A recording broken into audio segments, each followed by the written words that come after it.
আমার মহান মুর্শিদ সুফি সম্রাট হুজুর কেবলা জানকে যে ভালোবাসবে সে হবে আশিক রাসূল, ঠিক কিনা?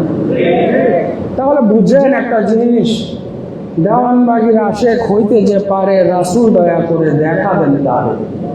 তাহলে দেওয়ানবাগির সাথে রাসূলের কি সম্পর্ক? আপনি ভালোবাসবেন দেওয়ানবাগির, রাসূল এসে আপনাকে দেখা দেন, রাসূলের নির্বাচিত প্রতিনিধি, ঠিক কিনা?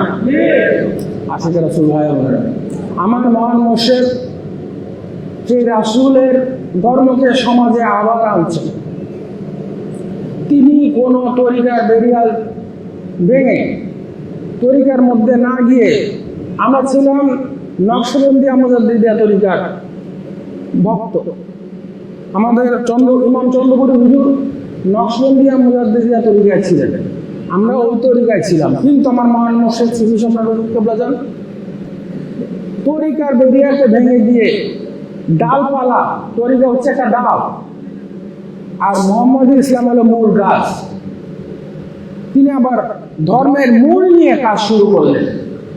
আশিক রাসূল ভাইরা, আমার মহান মুর্শিদ সুফি সম্রাট হুজুর কেবলা জান এই মুহূর্তে দেওয়ানবাগির আশেক হওয়া ছাড়া কোনো বিকল্প নাই। কারণ দেওয়ানবাগি এমন একজন মহামানব, তার এখানে হিন্দু, মুসলমান, খ্রিস্টান, বৌদ্ধ সবাই আসতে পারে। আসলে দরকার হচ্ছে কলবের নূর, সেটা যে কোনো ধর্মের মানুষ যে কোনো ধর্মের থেকে জারি করতে পারে, ঠিক কিনা? আশিক রাসূল ভাই বোনেরা, আমার মহান মুর্শিদের শাহাদাত আঙ্গুলে মোবারকের স্পর্শে একজন মানুষের মুর্দা কলবে আল্লাহর জিকির জারি করে। এখন কেউ যদি ফিতনা করে তার এই জিকিরটা হারায় ফেলে, সেটার জন্য দায়ী কে বলেন তো? সে নিজে। সম্মানিত আশিক রাসূল ভাই বোনেরা, আমার মহান মুর্শিদ সুফি সম্রাট হুজুর কেবলা হচ্ছে সাগরের মতো। সাগরের পানি নীল এবং পবিত্র। নদীর মধ্যে থাকে কচুরিপানা, ময়লা, এইটা সেটা থাকে কিনা? কিন্তু ডোবার পানি, নদীর পানি যখন বন্যা আসে, এগুলো সব গিয়ে সাগরে পড়ে, তখন কি এদের অস্তিত্ব থাকে? থাকে না। তাহলে আমরা যদি বিভিন্ন পাপ কলুষিত হয়ে মুর্শিদের সাথে দিন মেশে, অন্য কারোর সাথে নয়, মুর্শিদের সাথে দিন মেশে, আমাদের কলবটা সেরকম নদীর পানির মতো স্বচ্ছ এবং পবিত্র হবে, ঠিক কিনা? আশিক রাসূল ভাই বোনেরা, আপনারা যদি আমাদের সাথে দিন মেশে, আমাদের সাহেবজাদার বা সাহেবজাদিদের সাথে দিন মেশা, আমরা হচ্ছি নদীর মতো, আমরা কলুষিত হয়ে যাব। কিন্তু আমার মহান মুর্শিদ যুগের ইমাম, তিনি হাবিবুল ইমাম, তার সাথে যদি আপনারা দিন মেশান, আপনারাও পবিত্র হবেন